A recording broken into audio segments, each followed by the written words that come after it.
Hey, so this video was originally a sprawling 90-minute epic, but because of some technical difficulties, I ended up having to redo the whole second half of the video, so it's taking a little bit longer. Part 2 should be out within a month of this video's release, so it shouldn't be too big of a deal. Just keep in mind that you're not getting the full picture here. Thanks.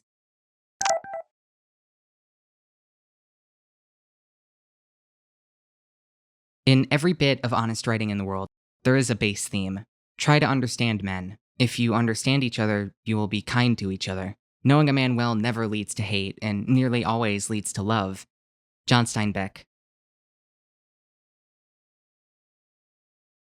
All right, let's do this one last time. Hi. I'm back.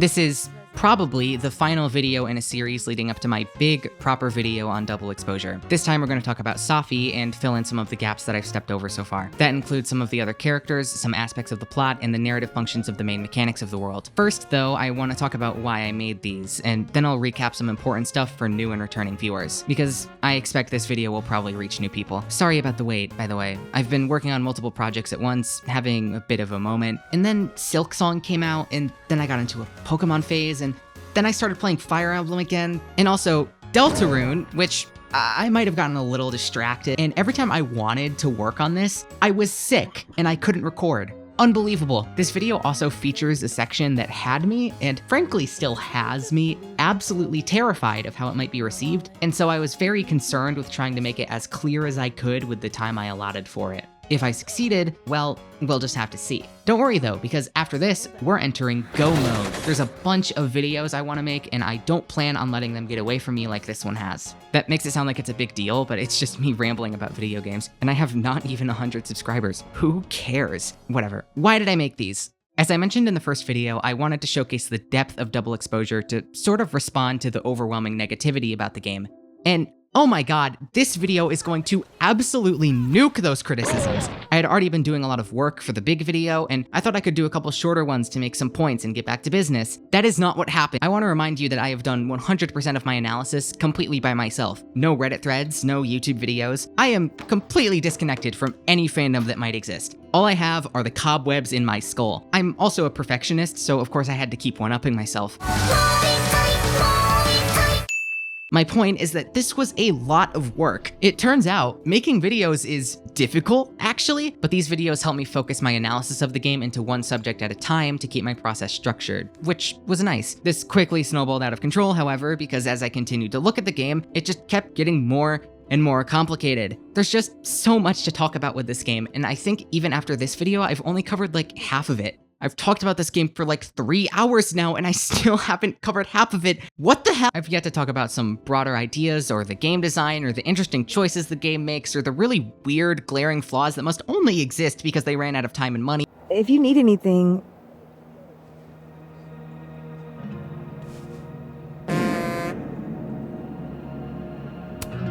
Diamond does not look happy to be here. Or the soundtrack. Oh my god, the soundtrack.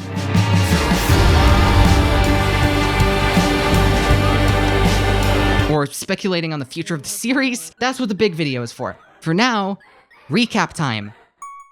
Chapter 1 introduces numerous prominent symbols and metaphors that continue to permeate throughout the story. Primarily, this includes astronomy and astrology imagery. Being in a nebula is considered hell, and hell is considered to be the feelings of loneliness, grief, and depression. Max perceives herself as the sun, responsible for everything surrounding her. Safi is Faith in 3200, coming so close before disappearing. The moon is a friend for the lonesome to talk to, likely being Moses and or Amanda. But it could also be Max, at least from Safi's perspective. You could also read it as Safi from Max's perspective, but that's a lot more complicated. Additionally, the game sets up a lot of biblical allegory. Max is an angel, Safi is likely a devil. Despite that, though, she seems to be ironically framed as a Jesus figure. There's obviously Moses being named Moses and serving as a guiding light for Max in the game's philosophy. The emphasis on duality is very important, encapsulated in the nod to the Cherokee idea of the two wolves within every person, one good, one bad. The symbolism of owls is also borrowed from their spirituality, which connects strongly to Max's characterization and role in the plot, thus why she is designated as one by the pin on her coat. The cast of Double Exposure is intrinsically linked with the cast of the original game. Amanda and Safi are the primary reflections of Chloe. Safi also serves as the Rachel Amber of this game, but but Maya is also her own Rachel too, very deliberately so. Lucas is obviously Jefferson, Vin is a bunch of people, but mainly Victoria and Nathan mixed with a bit of Warren. Moses foils Vin by also being a reflection of Warren, but rather focusing on his more beneficial traits. To focus in on the connections between this game's characters, Reggie is like Amanda, Amanda is like Max, Max is like Diamond, Diamond is like Safi, Safi is like Max, Max is like Maya, and so on. Amanda is the opposite of Vin and Safi, and they're like dark versions of Max. This characterization of Safi is important because Safi is one with Max. She's the devil on her shoulder. She's her evil wolf. That's why the differences between Amanda and Vin are emphasized. Amanda sees Max, Vin sees Safi. Amanda is perfect for Max, Vin is absolutely not. The fact that you as the player get to decide which one to choose is incredibly significant because it means that any mistakes that Max makes are entirely within your hands, the ones that are avoidable at least. And at the same time, you're showing whose side you're on, and the game goes to great lengths to show you which side is which. This game knows you're a part of it, and it's raising a mirror. Make good choices, or, don't. This game is not subtle. Whew. Now, to keep this analysis focused, because there's a lot to talk about, I like to make sure that boundaries get set early. I have questions. 1. What is the impetus of the story? 2. What is going on with the timelines? 3. To what extent is Safi a part of Max? And 4. What's the point? As verbose as I love to be, let's not waste any more time. Question 1. You and Safi were pretty close, huh? I think so. I mean, who knows if Safi would agree. She was mysterious like that. Reminds me of some of the Abraxas guys. Some people are just like that, I guess. While I was working on the Vin video and looking closer at his character design, I took note of this shirt. I looked at this pattern and I thought, this looks kind of like scales, and so the first place my mind went to was the Garden of Eden, the serpent. That matches with Vin's characterization, tempting Max with figurative and sometimes literal sin. I only added a note about it in the video and I was only speculating, but I think I was spot on. How do I know? Just watch this clip.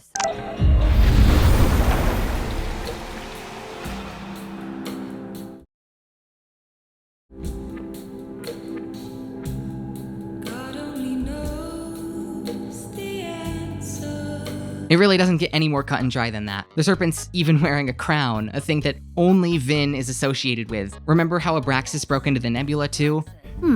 Edgy. Ready to pledge yourself to the Prince of Lies? Yeah, pretty clear. Vin? More like sin, but how does this tie into everything else? Well, you're just gonna have to stick with me here. I started paying more attention to the details of the environment, and so while checking around some areas, I was reminded that there's a menu at the Snapping Turtle. At the very least, it could have contained some cute references, but actually, it pretty much plainly states some of the game's influences in intertext. Intertext might not be exactly the right word, but I don't know what else to call it. Just so you know, intertext is text that is referenced within another. It's different from an allusion because allusions are like passing mentions that you're meant to recognize. Anytime, Nancy Drew. While intertext is interwoven with the entire new text. For example, the Silent Hill games and The King in Yellow for SIGNALIS. SIGNALIS copies imagery, symbols, themes, and even plot lines from them, and it's not quiet about it. That's intertext. Now back to that menu. The Old Methodist reinforces the biblical allegory, Comet Chaser IPA reinforces the astronomy, Paradise Lost is a pun on Paradise Lost, which retells the story of Adam and Eve, Of Mice and Men is a pun on Of Mice and Men, which I'll get to it, and Lambic Pentameter reinforces the game's relationship to poetry. This one's even emphasized because Amanda posts about it. They really wanted you to recognize the game's poetic nature. This game had no direction. Yes, I'm still mad about it, and I'm gonna stay mad about it forever. Anyway, Paradise Lost. It's primarily a retelling of Adam and Eve, but it also is well known for its nuanced take on the characterization of Satan. He's actually pretty much the protagonist of the story. He isn't purely evil, he has understandable motivations and sometimes even has a point. For example, one of the most prominent quotes from the epic poem is this: "The mind is its own place, and in itself can make a heaven of hell, a hell of heaven. What matter where, if I be still the same? And what I should be, all but less than he whom thunder hath made greater. To reign is worth ambition, though in hell. Better to reign in hell than serve in heaven." Damn, convincing, right? Inspiring self-actualization and stuff. This Satan guy might be onto something. Well, it's more complicated than that. Put a pin in it. How does Paradise Lost relate to double exposure? Well, it gives us some strong thematic connections for sure, but we can also connect most of our main cast to the characters of the poem. If Vin is the serpent, that would make Max Eve, which seems fitting enough. Handlebar cider.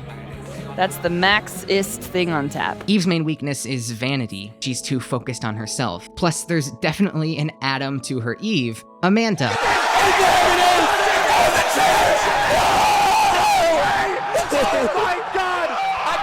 Eve does not try to learn on her own and instead relies on Adam to guide her, as well as learning through experience. Adam and Eve have the same flaws, in different ways, but they also complement each other, their strengths and their weaknesses, and they help each other improve on their misgivings. That's literally what Max and Amanda's relationship is. Amanda also matches up with a lot of Adam's characterization in general, being well-reasoned and falling fast into overwhelming love. And people will still doubt me when I say that Vin is not a real romance option. They're literally Adam and Eve. Okay, but who is Satan? It's Safi. You didn't need me to tell you. I am baffled at how strong this connection is, by the way. When Satan leaves heaven, he takes the shape of a meteor. Like, are you fucking serious? They go to the nebula. Talk about descending into the mouth of hell. And then the meteor shower happens. Welcome to hell.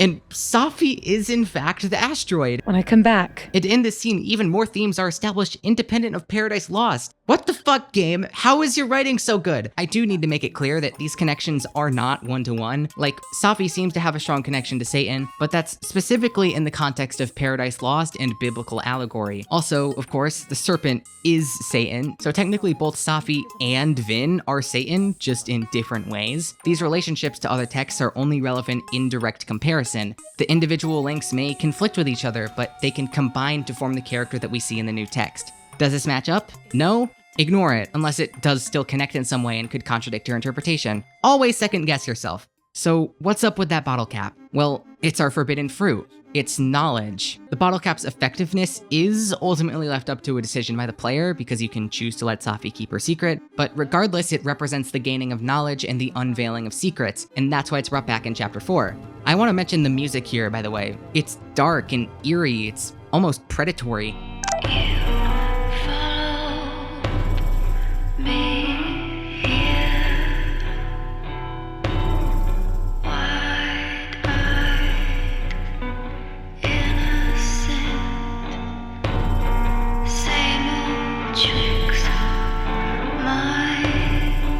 Something weird is going on with Safi. So that's what the impetus of the story is. It's the search for knowledge and understanding. That's why the bottle cap is framed somewhat sinisterly. But once we go down this road, we can't turn back.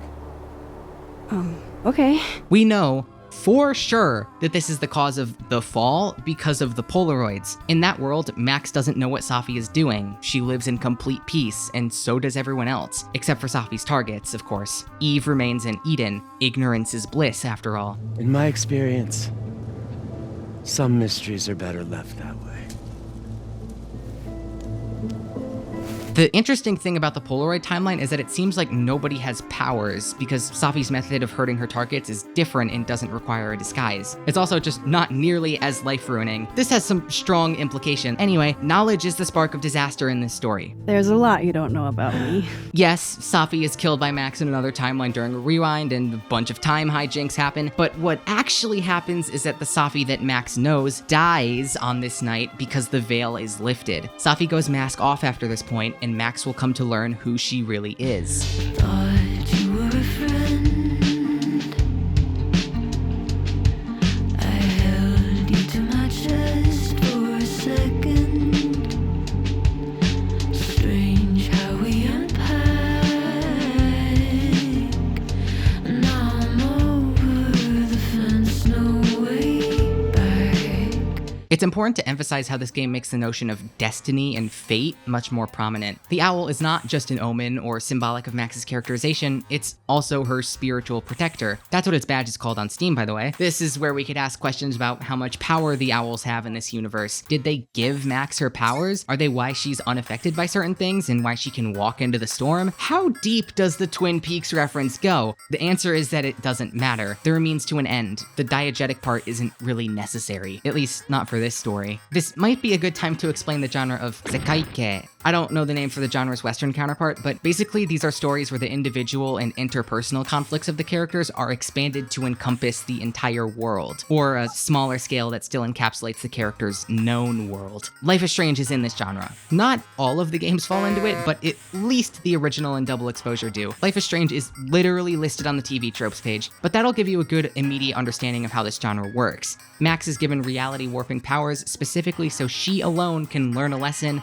solve a mystery, and be given one last chance to spend time with her estranged best friend before she dies. And the conflict grows so large in scale that she risks destroying her entire town. For Double Exposure, it's similar, but not identical. Max is given powers so she alone can learn a lesson, solve a mystery, and fix the timelines. In both cases, all of the events are specifically designed to reflect the inner conflict of our protagonist. In the original, it's Max's guilt for leaving Chloe behind, and in this game, it's her guilt for, well, everything, and also some faults in her character, like her borderline obsessive need to help people and poor communication skills. This is why the focus on the mechanics of these stories by some people is so frustrating to me. The non-literal nature of events is obvious if you're paying attention. The mystery is not who killed Safi, it's who were you, Safi? That's why the primary mystery is all but dropped by the start of chapter 3. That's not what this story is about. It's about Max. All of the events are in service to exploring her character and her relationship to her past. I mean, this series' strongest inspiration is Twin Peaks. Do not try to understand the mechanics of Twin Peaks, please. And that leads me to the other integral reference point,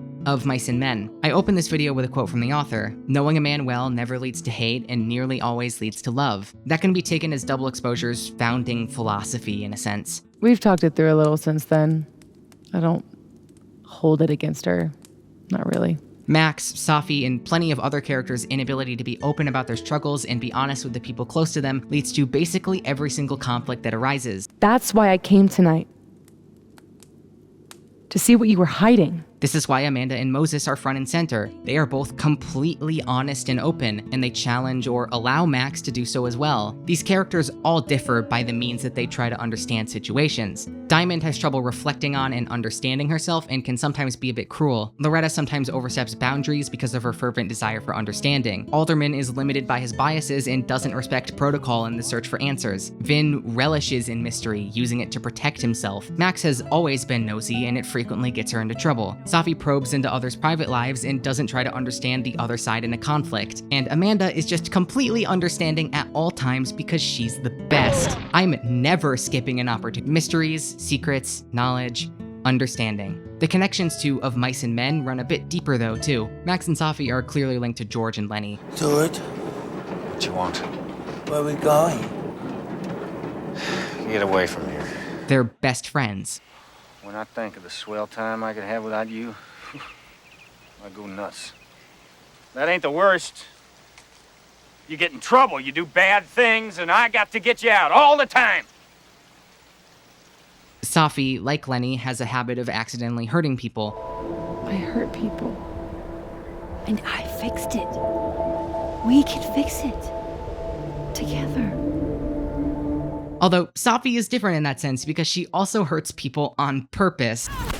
Max and George also both shoot their best friend at a prominent meeting place, although Double Exposure ends up subverting this too. Nearly every character in the book struggles with loneliness, just like the characters of Double Exposure. George and Lenny's relationship is born by loneliness, just like Max and Safi's. The guy goes nuts if he ain't got anybody. Don't make any difference who the guy is, as long as he's with you. And also, like Double Exposure, the loneliness of the characters is perpetuated by themselves, as unfortunate circumstances combine with their poor choices to keep them confined.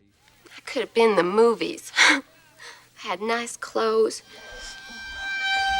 This guy said I was a natural. I've never been a natural before. Now we can move on to question 2. What the fuck is going on with the timeline? Oh, shit, buddy. I gotta dig a little deeper. Shit. Time travel too? You're really white privileged into all the cool powers.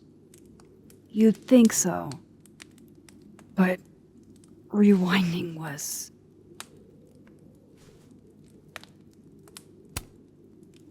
too easy to abuse. So, as I started to explain a moment ago, the split itself serves to represent the process of Max coming to understand the true nature of Safi. It also is just interesting and ties together the game's premise with its themes, duality. That's a motif, dumbass. Say goodbye to your analysis card. Wait, no, I'm sorry. It's a lot more than that, though. I actually want to take a moment to explain what is going on with all this stuff in the first place, because the game actually does give an answer. In Moses' office and in his crosstalk post at the end of the game, there's direct calls to Schrodinger's cat. Also, when talking to Vinnet the Turtle, he alludes to the double slit experiment. Now, originally I gave a whole explanation of all of this crap, but then I remembered, Google is free and you don't need that information. The important part is that both of these things are connected via the concept of the observer effect, when the thing changes when you look at the thing. Good enough. It was weirdly hot. Shut up! The recurrence of this concept proves that this is significant to the story on the whole. Abraxas, Maya, Overlook, illusion. Once Max begins to observe Safi, she changes states.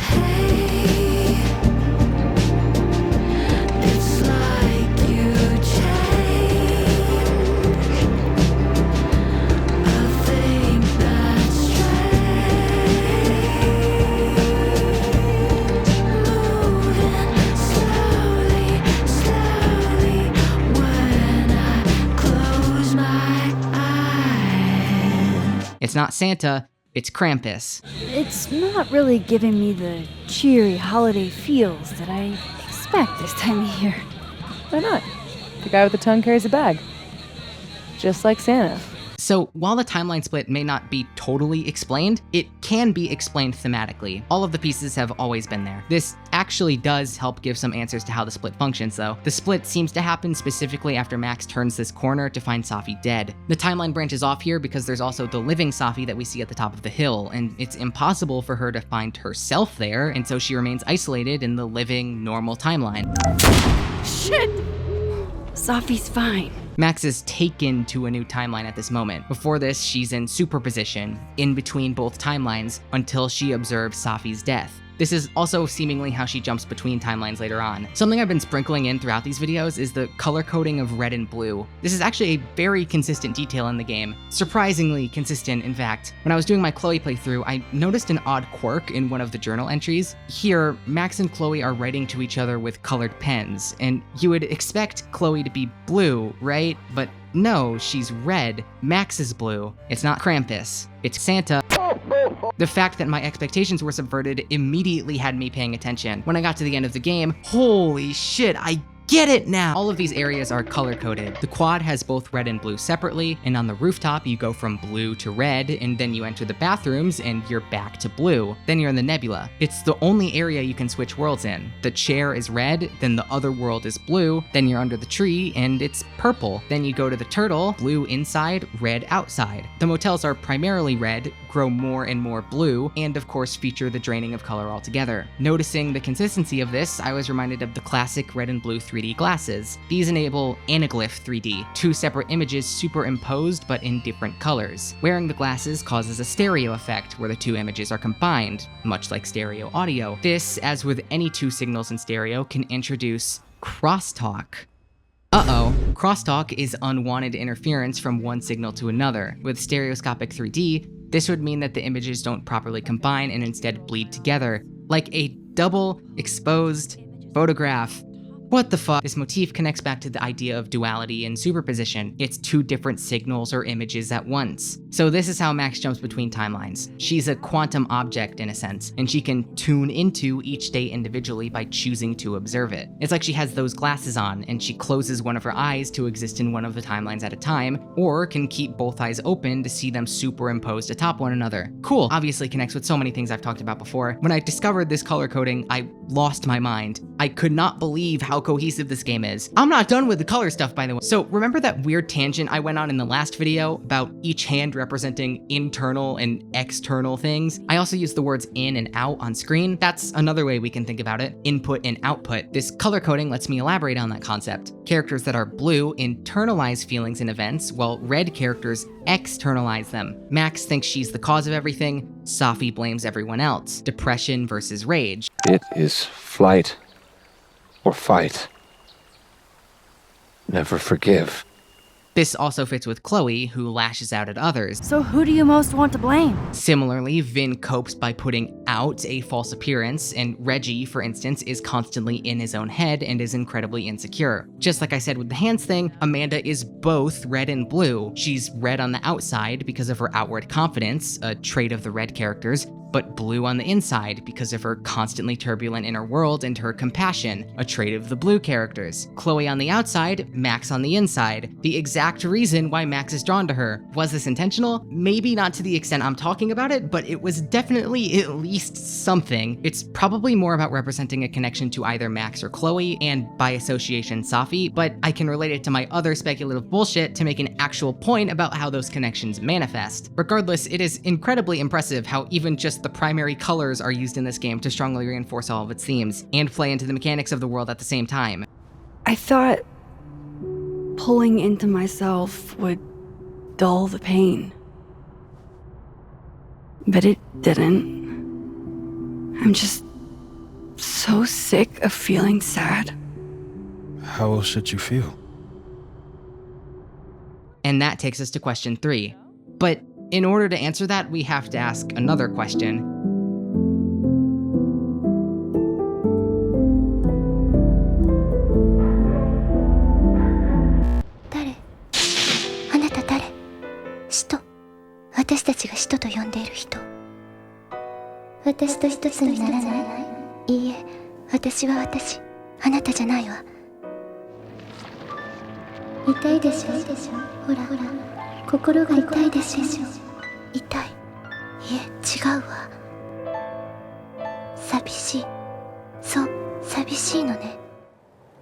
Because despite your attempts to convince us otherwise, you're a really sweet person.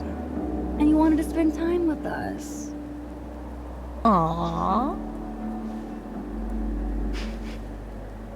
Safi is,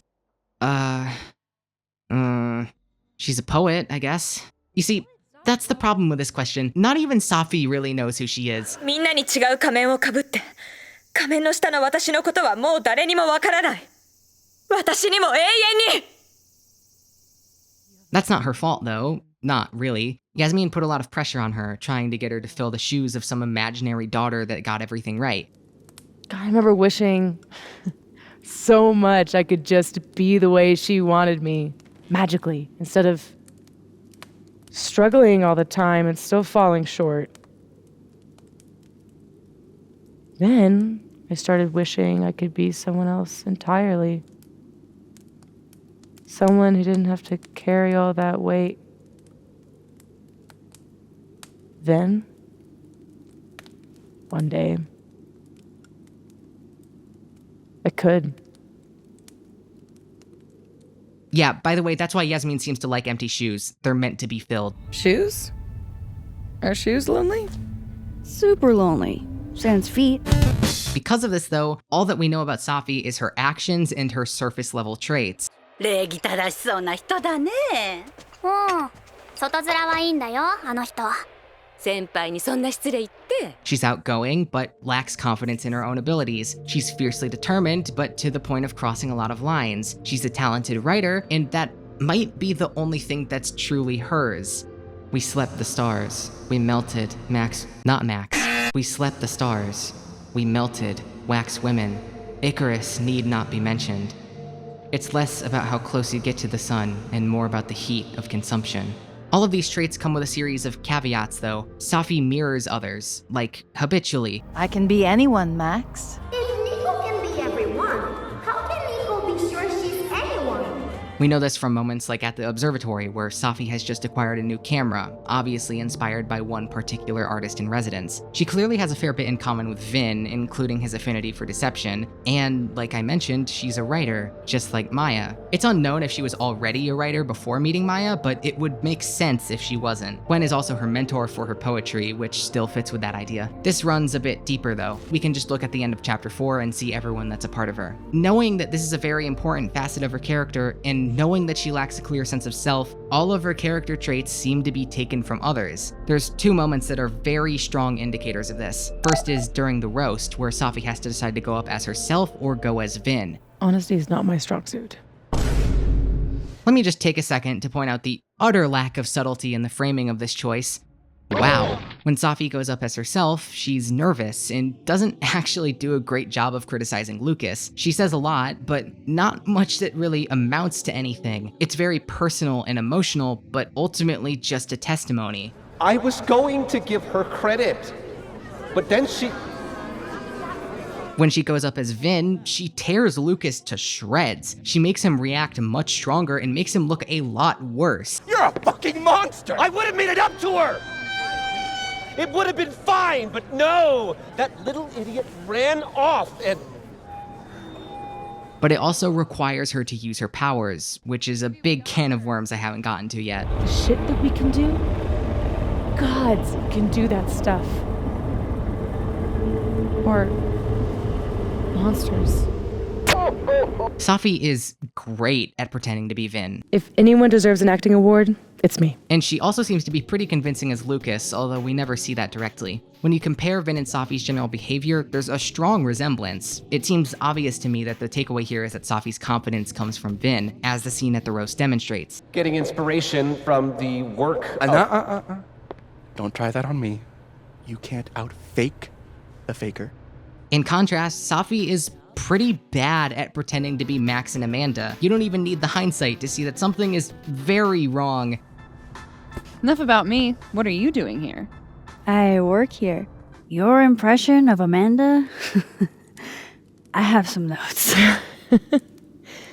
Good enough to fool most people. No! Even the way she tries to copy her posture feels overly posed. With Max, Safi is trying to play as a true doppelganger, but pretty much immediately fails, and then the facade totally crumbles.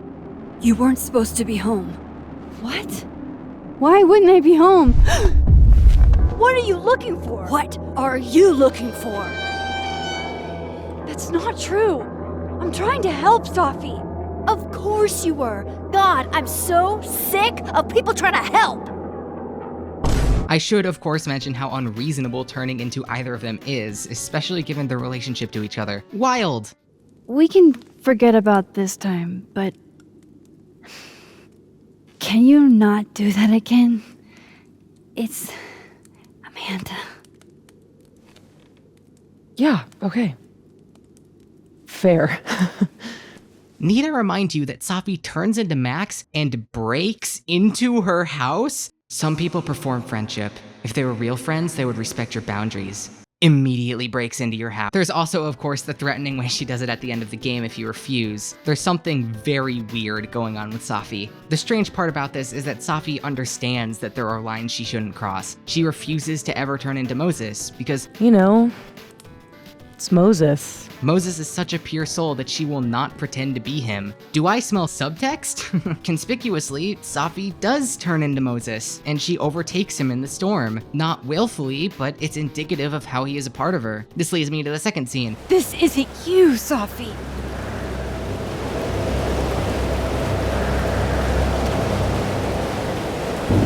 It was me. Safi turns into Moses, terrified of her capacity for violence and cruelty, and then... This gun was the only choice I've ever really had. She turns into Lucas and fires the gun. What's happening to you? Ah! So Lucas is the source of Safi's cruelty, right? Right?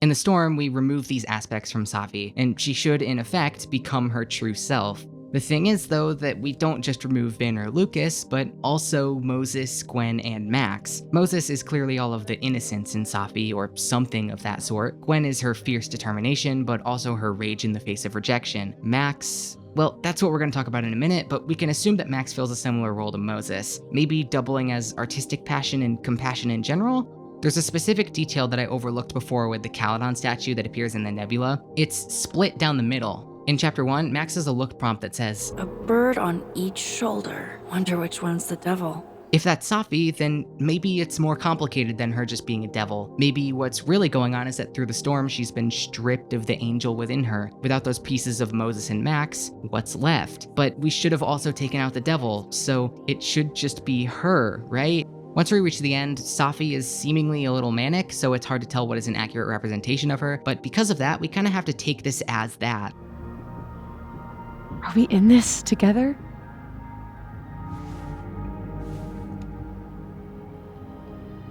Or is everything you said in the storm just words? As far as we know, this is the real Safi, and if anything, she got worse. She is manipulative, unforgiving, and vengeful as ever. She stays that way too, indicated by her crosstalk post, suggesting that it was not just mania. Lucas and Vin are irrelevant. She is a devil herself, and she always was. The beast rose and stared into me. It became me. I had always been the beast. Now would be a fun time to talk about Safi's character design. It's ironically Jesus-like, reflecting her God complex in the way she feels about her own life. Safi thinks that she's been disproportionately suffering and she thinks it makes her a martyr. So her jacket is white with a streak of red. White in this case represents innocence like it does across the rest of the cast, but the red represents her fiery passion, as well as linking her to Chloe like her beanie does. It's incredibly important that this is her outdoor layered outfit. Just like Vin's, it's an illusion. The red is almost hidden behind her back because that's the truth. It's the reality hiding just out of sight, waiting to be uncovered. A front of innocence masks a burning rage. Safia means best friend and pure. Safi is, in fact, a best friend, but she is anything but pure. How exactly do you shapeshift? It's got something to do with perception. Manipulating how others see me and hear me. It's just like her outfit. It's an illusion. Safi is not Jesus, she's delusional. Yes, she dies and is resurrected on the third day, but she's no saint. She's Jonah. Maybe I don't forgive them. There was no Mark. She was the cruel prophet himself. She didn't get resurrected, she was swallowed by a fish. She was in hell. A devil. Safi's indoor outfit has a simple green shirt. Green means mystery. This might lead you to Max's outdoor outfit, and you'd be correct. She's wrapped up in a cloak of mystery. She's got yellow on her head and hands. Fear. Fear of herself. Fear of connection. Just constant paranoia. Her coat covers her old jacket, reflecting how she's keeping her past and the trauma that comes with it hidden. Also, you know what green is? It's blue and yellow mixed together. Despair and paranoia combine to build the walls that make Max's life a mystery. That was fun, wasn't it?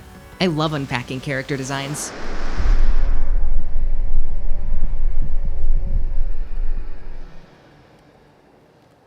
We gaze at each other in the windowless box. It is flight or fight. Never forgive.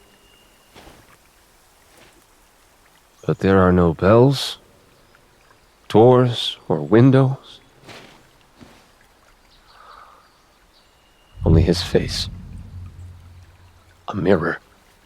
To what extent is Safi a part of Max? Well, to what extent is she a part of anyone? It's hard to say, as it would appear that Max is the only one who holds a piece of her. Last piece of me, Max. It's in you. But I have a theory. I actually hate calling it a theory. It's basically explicitly in the text. This is not a game theory. I want you to just consider a couple things. When Safi becomes a person, how does she act? Well, as Vin, she's embodying his persona. As Amanda, she's dishonest and manipulative. As Lucas, she's a bad father. I think there is a strong case suggesting that Safi is everyone's dark side, their greatest fears about themselves. Lucas is an especially great example. Say what you will about the guy, but he's a good, loving father, and he values his family above even his own success, which is saying a lot for him. Why aren't you at that Burlington book event? The book expo? I pulled out. Didn't seem important, what with everything happening to Robbie and all this. There is also some implication that Lucas stole Maya's book because of his family. The key to his golden typewriter is hidden under the photo of his family. What a strange place to find a key. Sorry, tangent, moving on. Even with Loretta, this holds up. Safi's Loretta is actually purposefully mean, where the actual Loretta just gets carried away. Seems pretty clear to me. You think it's a pattern? Maybe? But what about Max? Safi breaks into Max's house. This happens specifically after Max is feeling incredibly guilty for prying into everyone else's secrets. Karma? Maybe, but think about the most important detail. Safi breaks into Max's house as Max. There's zero reason for her to do that beyond subtext. Also remember that Safi stole Vin's phone to get info, and then Max also snoops in Vin's phone to get info. Safi pries into Max's past constantly. One of these days, I'm gonna find out what you're running from, Max Caulfield. That's a promise. Like I said, a pattern. Maybe. Before this scene, we're shown two things. One was Reggie getting spooked by seeing himself at the Overlook, and Alderman getting erased from history because of the same thing. The most terrifying thing, the true cause of annihilation, is set up to be confronting oneself and also one's past. So, Max returns home and this is on our minds. We've been wondering about these cases of doppelgangers for the whole chapter. Wait, that's me. This leads back to the beginning of the chapter where Alderman suggested that Max is the cause of everything bad that has ever happened in her life. He's feeding into her fear. Then she rewinds and he was right, because she really killed Safi. This anxiety looms around Max for the entire chapter. Very, very, very explicitly. Maybe tomorrow, my existence won't make things worse for everyone around me.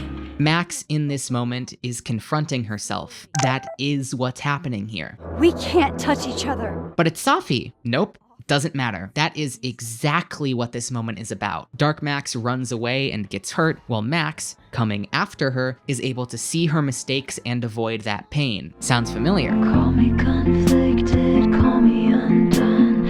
I've been in rough water more than once, still older now. I've learned everyone bleeds, a little broken, little melancholy.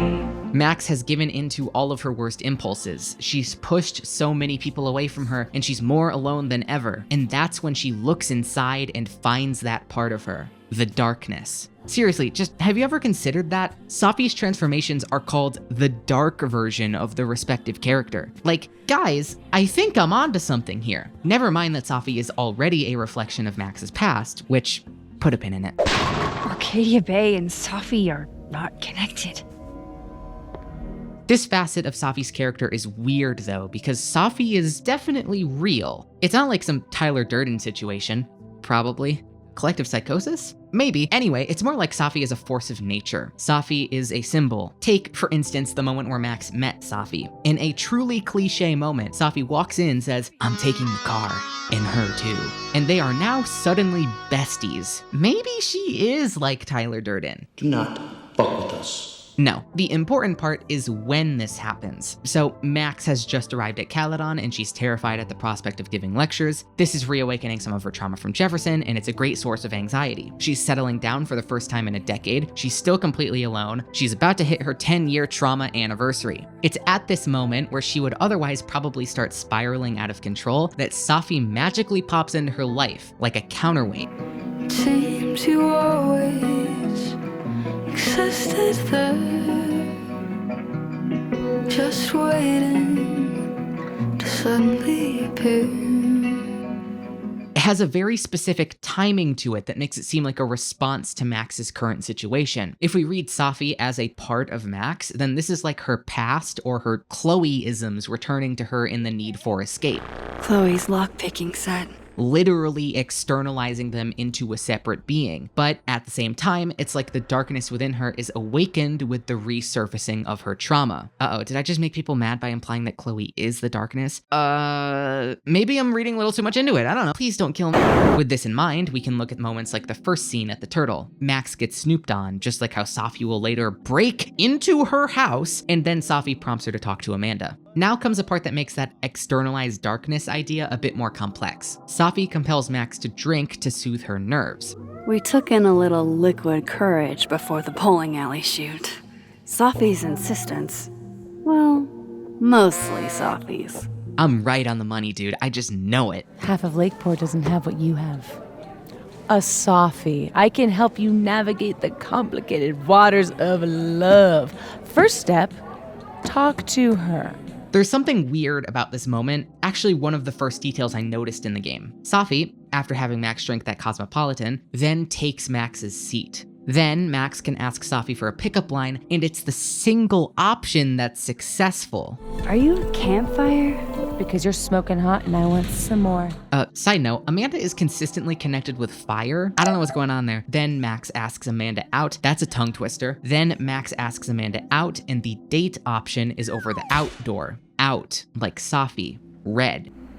But this moment, it's got this sort of magic potion vibe going on, especially with the way that the drink is that bright purple color. It's sort of like a forbidden fruit unto itself. You need more than a drink. Safi offers Max a solution to her plight, the power of confidence. In return, Safi claims a part of her. The darkness is within her again, and it whispers to her, telling her to do all of the wrong things, but also making her stronger. That's why you're so confident. Making her strong.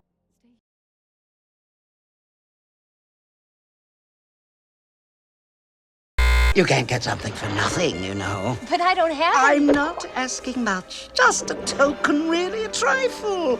You'll never even miss it. What I want from you is your voice.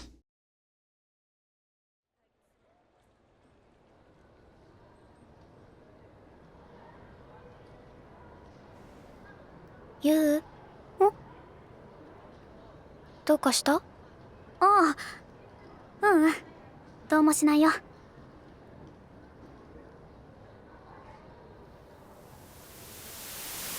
So there's something about Max that's gone totally unspoken for the whole game. Look at her art. What's missing? It's missing her. Taking selfies was Max's whole thing. It was the defining trait of her photography. She was good at it too, and she doesn't do it anymore. Not since Arcadia Bay. Huh. Something that's been haunting me for the longest time was this line. So that's what it feels like to capture the perfect photo. It feels good. Final. There's two contexts that this line is used in. One is here with Max about to shoot Safi, and the other is when Max takes Safi out of the people in the storm. Just trying to capture the perfect photo. The perfect photo. The perfect photo.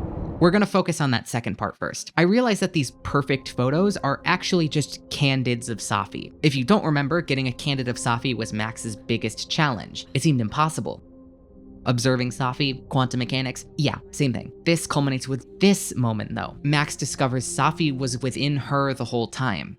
We don't want you to get an infection or anything. This also reminded me of the first scene in the game back at the Nebula. I realized that this is actually like a microcosm of the entire game. Max is brought to hell by Safi. She aims to capture the loneliest thing in there, and then she's forced to go off on her own. Max ascends, Safi stays in hell. Max gets a new perspective on said loneliness, the Nebula. It's when she gets this better angle that she's reunited with Safi and the pain is destroyed. Now we can look back at this moment. Safi raises her camera, capturing Max at her lowest, when she's been completely consumed by all of her pain, resigned to her fate. The Nebula distilled, that is the perfect photo to Safi.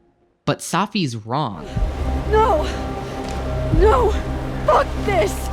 Max at this moment chose to confront her pain. She refuses to let more people get hurt and walks into the storm. A new approach, a better angle. The fault is not in our stars, but in ourselves. To escape, Max turns the camera back on herself. It's only when she looks inside of herself that the storm will cease. It's when she understands herself, warts and all. But remember what she does here. She separates herself from Safi. She cleanses the darkness within her and finds peace. Safi is still there, still with her, but she's lost her grip. It's for this exact reason that Max can't just kill Safi. She's a part of her. Safi's out there, somewhere close. I can feel her. And she needs me. I need her. People need you. I need you, Safi. Safi's death just leads to more pain. It creates an endless cycle that persists throughout all of time. But here, in this timeline, Max has returned to her true self. Just a girl with a camera, seen through her own lens, captured in her own image. That was the perfect photo. Sometimes, right after Jefferson, I looked at cameras and I wanted to throw up. It's weird, but the only thing that helped was picking up my own camera. It's time for question 4.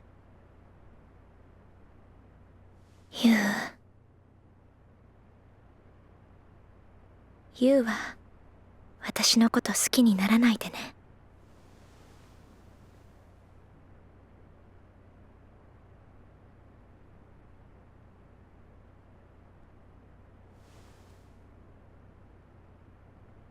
わかってますよ。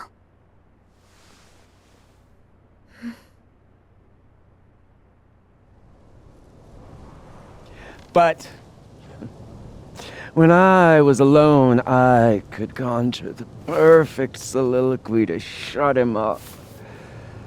Make him feel as small as he made me.